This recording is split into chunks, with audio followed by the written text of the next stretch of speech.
Recomendo todo mundo ver, e ele vai balizar um pouquinho do que a gente vai conversar. As mulheres se organizavam ali, enquanto um fórum, alguma coisa assim, por dentro da CUT. E, a partir daí, se criou e se foi elaborando propostas, até no Congresso nós conseguirmos, então, aprovar a criação da Secretaria de Mulheres da CUT. Aqui no DF não foi diferente, nós passamos por todo esse processo de organização das mulheres e chegamos, então, à criação da Secretaria de Mulheres. Naquela época, nenhuma corrente política tinha indicado mulheres. A gente criou uma secretaria, lutou muito para a secretaria, mas nenhuma corrente política reivindicou a Secretaria de Mulheres. É interessante isso.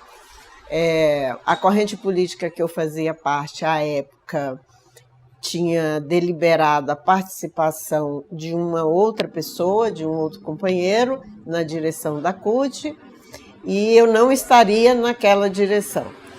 E foi aí que, numa conversa com a corrente majoritária naquela época, num processo negocial, o meu nome veio para poder assumir a Secretaria de Mulheres da CUT. Hoje eu estou exercendo alguns cargos nacionais e é muito claro a preferência, inclusive na ordem de fala, apesar de estar à frente de coordenações, de colocar sempre companheiros homens à frente da fala das companheiras. Ou então, quando você fala e seu encaminhamento é bom, e logo em seguida um homem repete, o encaminhamento já não é mais seu. O encaminhamento é do companheiro que falou depois de você. Ele já se apropriou da sua ideia. Já teve um congresso, né, que chamaram os delegados. A gente foi participar do congresso. Foi o meu segundo congresso, se eu não me engano.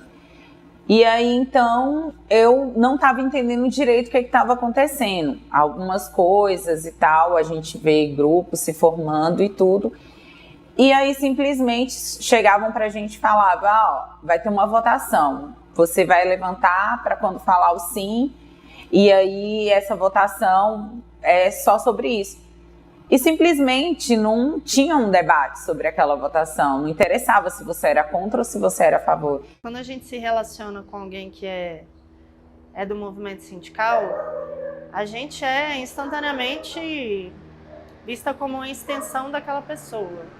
Mesmo quando a gente é de organização diferente, tem posição política diferente, atua diferente, então piadas. Mas é secretária do fulano. Esses dias,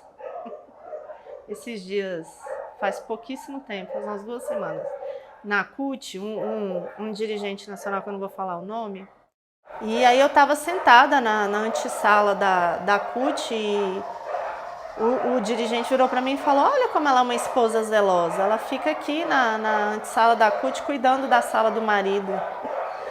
E aí eu corrigi a pessoa. Talvez eu esteja aqui porque eu sou secretária de Mulheres da CUT. E porque eu estou tocando uma pauta gigante e porque eu não achei porque eu não tinha orçamento, eu não precisava fazer o trabalho político. Então eu estou aqui fazendo meu trabalho político. Menina, ele reafirmou. Você está aqui cuidando do seu marido. O Vicentinho era presidente da CUT nacional e eu estava coordenando o ato junto com ele, um ato nacional, que cheio pra caramba e tal.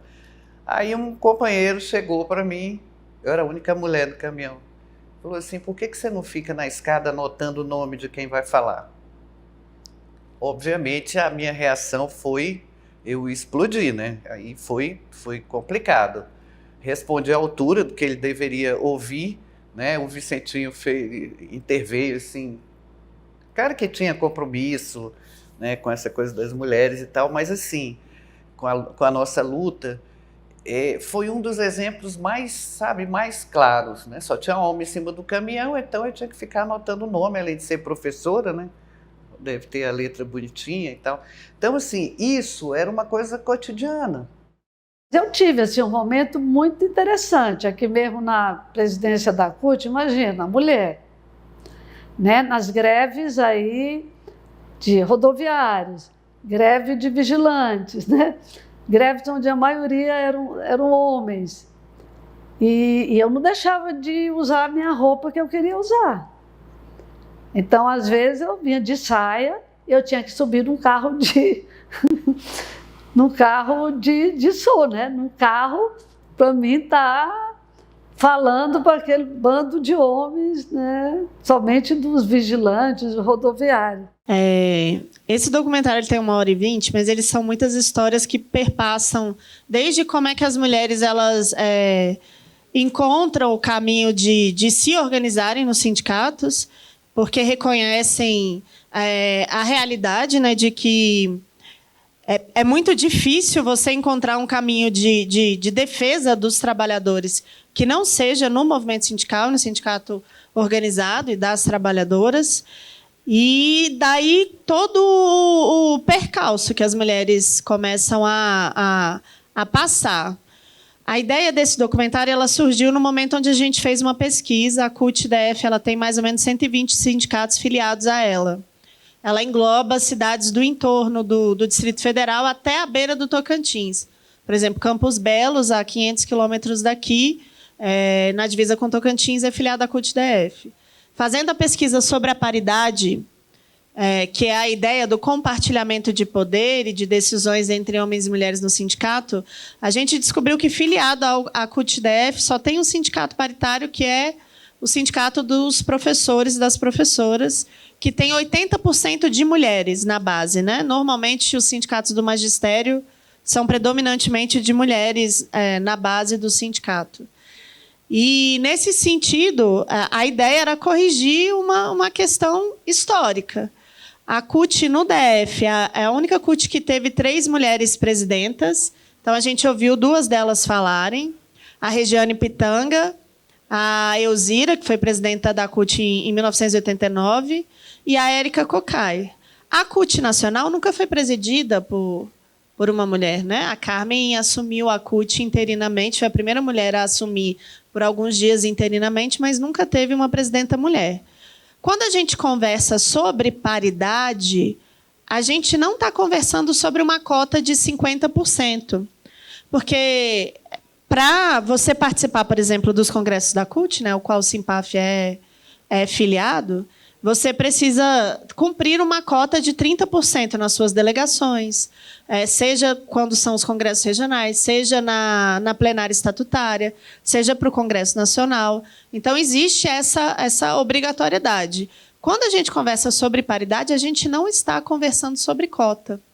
A gente está conversando sobre compartilhamento de poder, compartilhamento de decisões.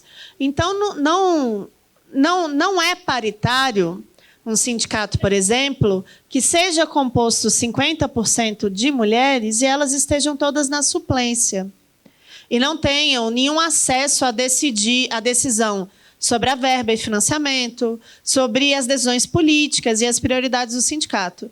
E aí não importa se cumpriu a cota, não está sendo paritário. E quando a gente vai conversar...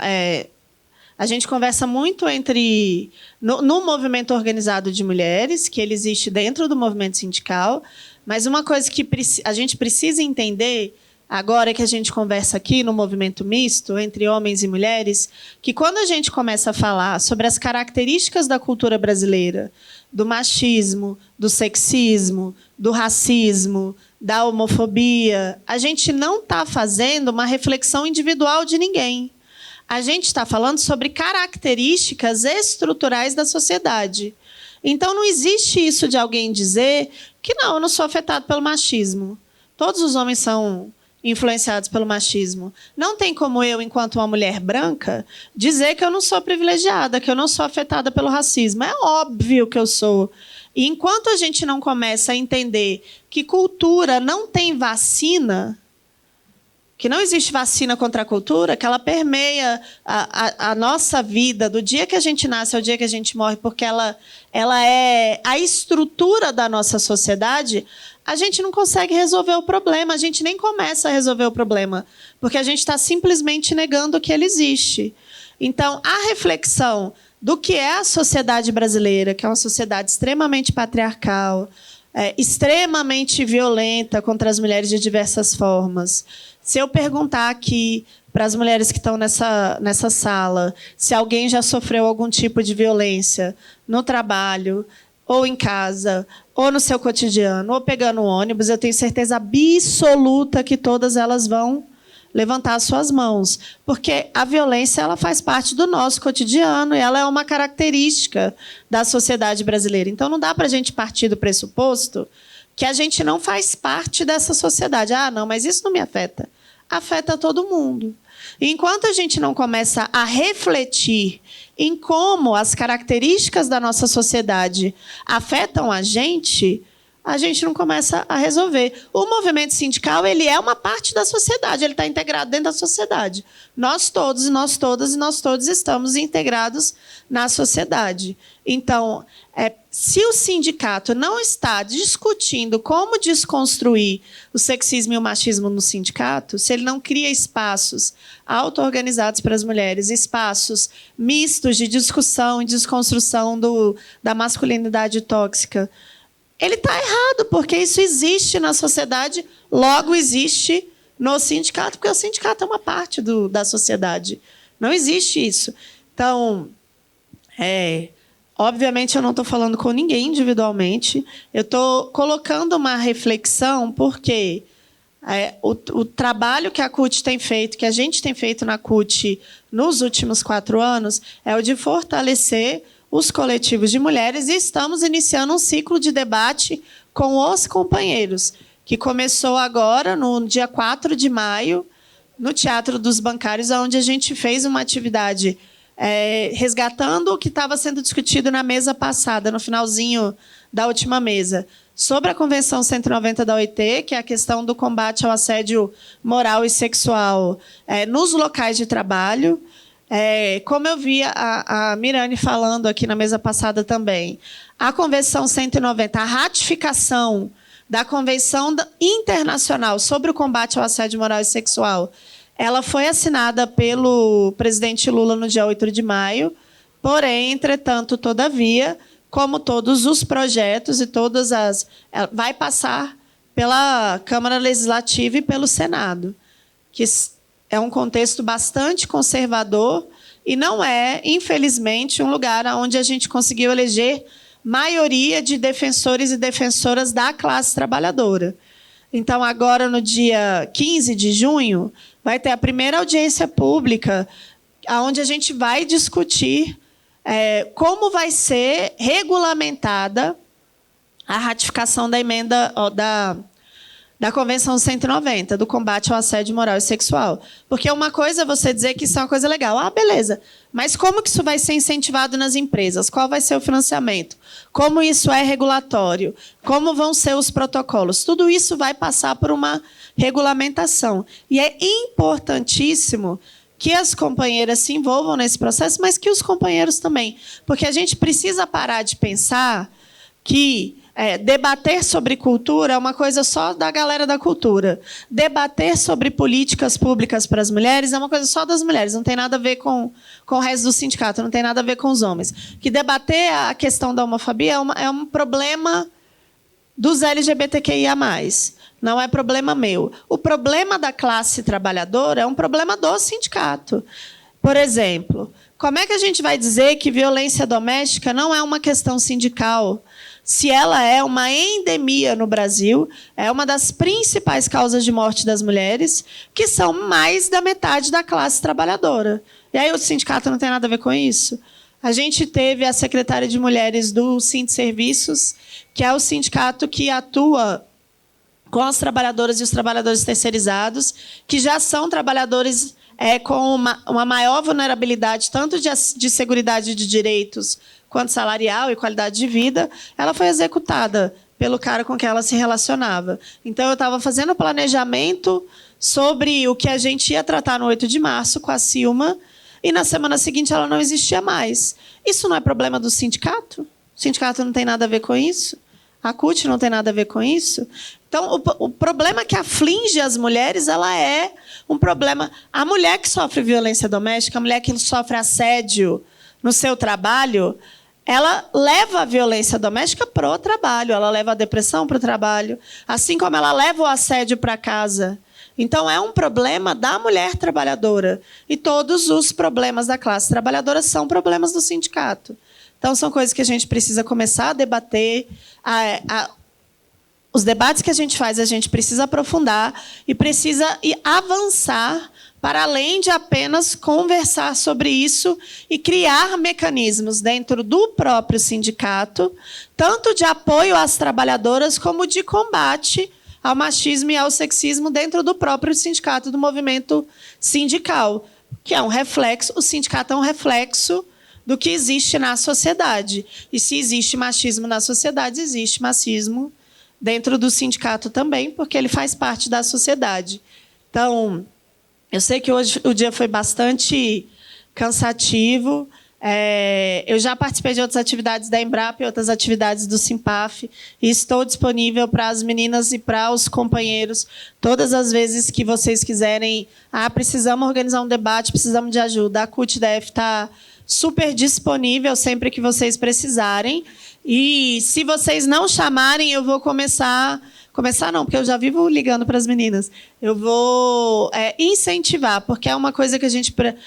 a questão de gênero, a igualdade de gênero, não é uma coisa só para trabalhar no governo, não é uma coisa só para trabalhar no movimento de mulheres. É, sim, um assunto também dos sindicatos, e para as companheiras aqui, eu digo que nós continuaremos juntas até que todas nós sejamos livres. Obrigada.